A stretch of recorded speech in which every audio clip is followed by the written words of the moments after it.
Okay, let's look at the assignment 1, and I'm going to go through this fairly quickly. I'm assuming that you've already opened the BM Tour HTML and the MW Style CSS and also this directions. I'm going to start with number 3.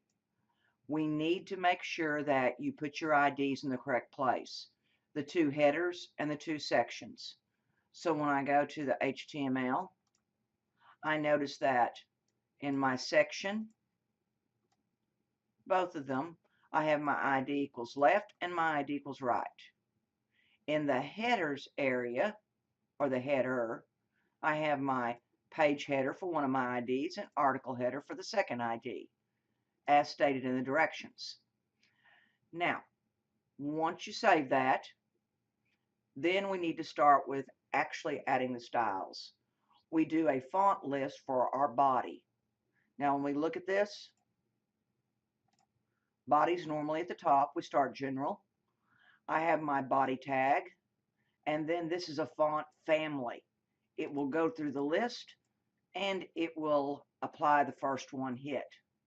Now when we look at the next one, it's for the article ID. We apply a rule that sets the font size to 18 pixels, removes the boldface, kerning 7 pixels, center. You can read this as I'm showing them.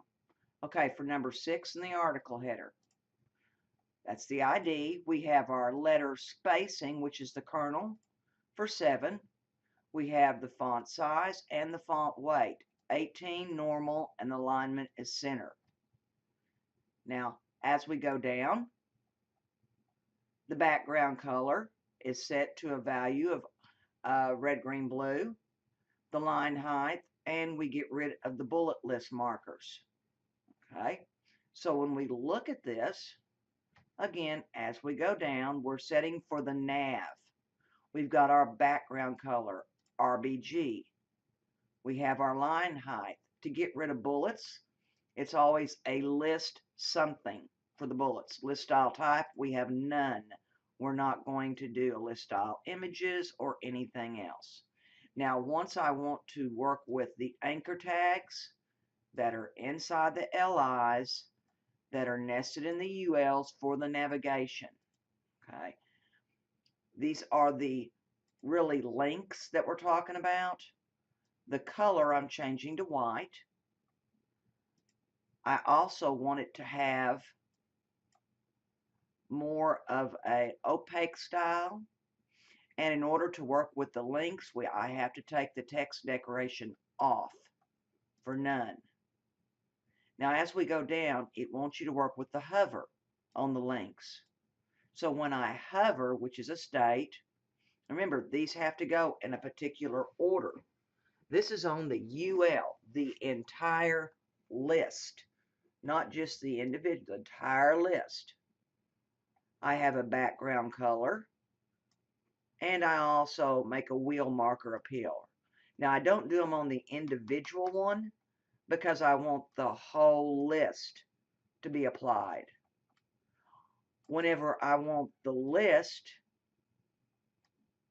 only on the hrefs, so it'll look around the hrefs, not on the whole, of every single bullet in the list of the navigation.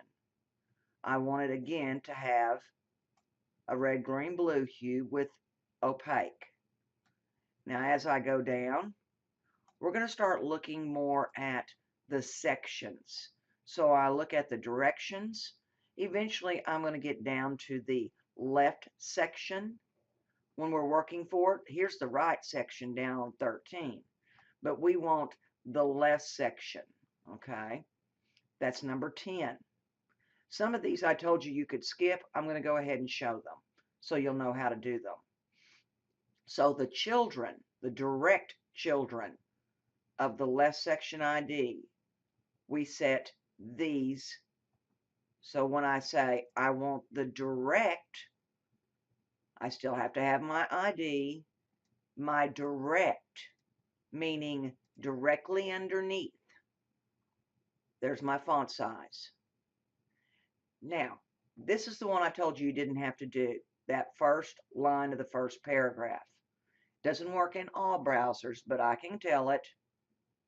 Again, the direct child and the first of type in this paragraph, the first line, I want uppercase. You can try it, but again, it doesn't work in IE. Now, when I go down to the next number, it's a block quote. So when I look through here, I've done the left section. Here's the block quote. I want to set the style for background color, font. These are getting kind of repetitious at this point, so I'll just show them to you, and if you're having a problem, you can always change it. There's my font family that I'm working with only in the block quote. Now, when I want to work with adding something, the way it's worded can kind of throw you off. For paragraphs from the block, create styles to insert double quote marks directly before and after the text of the paragraph. So we have to work with the block quote and the paragraph. So when we go here, the block quote, before and after the paragraph, I want the content to be quotes.